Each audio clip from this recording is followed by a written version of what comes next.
I'm not bragging, but I was a popular student at Carver because I was on the basketball team, started as a freshman. I was elected Miss Carver. I attended back in those days. We had Miss Carver High.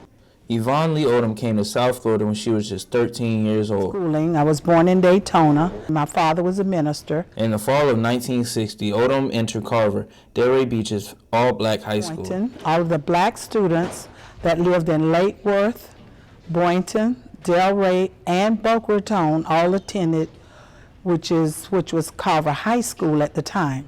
And all of the white students attended Seacrest at the time from Delray, Boynton, and Boca Raton. The Palm Beach County School District had not done anything officially about integration.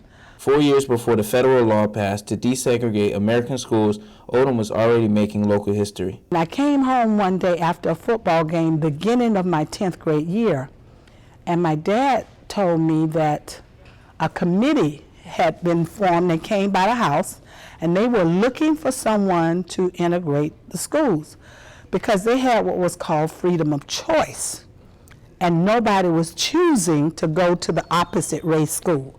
All the black kids stayed where they wanted to stay, all the white kids stayed where they wanted to stay. It had to be like a Jackie Robinson type, one that they felt could succeed and would be able to take, any kind of criticism. Success came easy. Odom was already a good student at Carver. This monumental movement in Delray's integration brought disappointment to her as a teenager, leaving her friends at Carver. My first day, they gave instructions in the letter.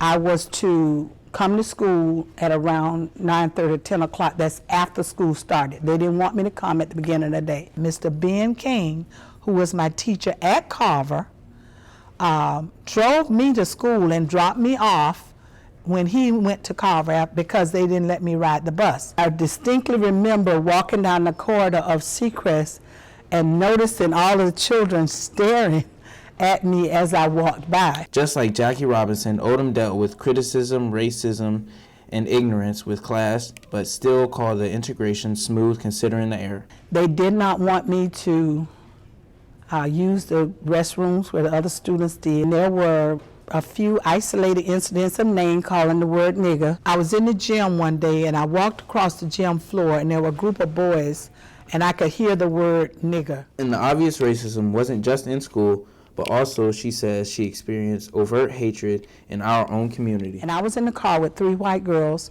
I rode there with them and we came back and we stopped to a place called the Royal Castle.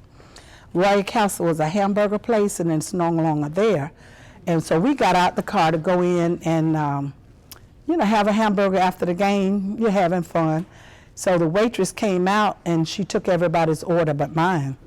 So I was like, what's going on here? And so she went and I think she got the manager. I assume he was a manager. It was a white guy. So he came in and he just said to me, I'll be happy to serve you at the takeout window. I cannot serve you in here. And I was like, forget it. But in the classroom, Odom's reputation continued from Carver, excelling in academics and athletics. When I got over there, I was like, oh my God, I'm smarter than a lot of these kids. With the support of the community, old and new friends and new teachers, Odom learned how to balance her 2 worlds. I remember a teacher, Mr. Thurber, who was very sensitive. I could tell he was sensitive. I stayed there 3 years.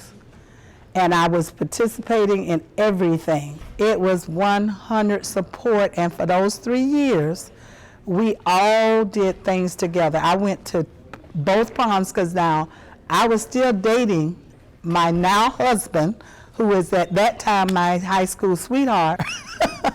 And even one time with square dancing, we did square dancing in PE class, and for the kid that had to square dance with me, he did, and he didn't act like, I was something that was, came from a different planet. So I don't remember his name, but I just remember the incident that he did not try to feel like it was, some plague that I had. Overall, Odom's experience and historical achievement helped move Delray in a more progressive direction, but says it's not just black and white that changed things, but green and white. The lessons Odom learned weren't just for the classroom, but also life. When the integration fully came, there was a committee, I think Mr. Durkin, he's still alive, who was instrumental in making that transition peaceful, where the committee decided that they were going to keep a little bit of both schools. Carver had the Eagles as a mascot.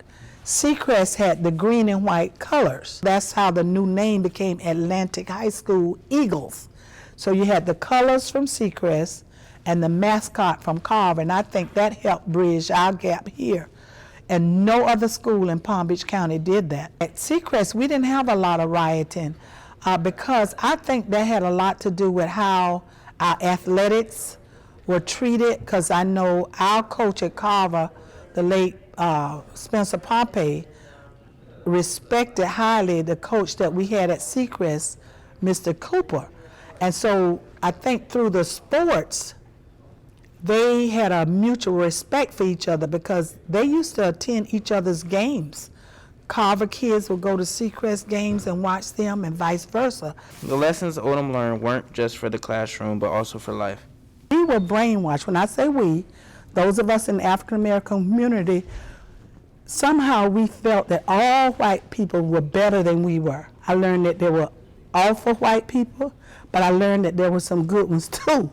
I learned that there were some that were not very smart, and I learned that there were some very smart. Those 3 years spent at Seacrest were a life changer for Odom, and she took those lessons learned in her early years and eventually taught them in her own class for over 20 years in Delray. And this is my mantra, to get in their brains no matter what your circumstance. See, you got to be able to rise above your circumstance to make yourself better.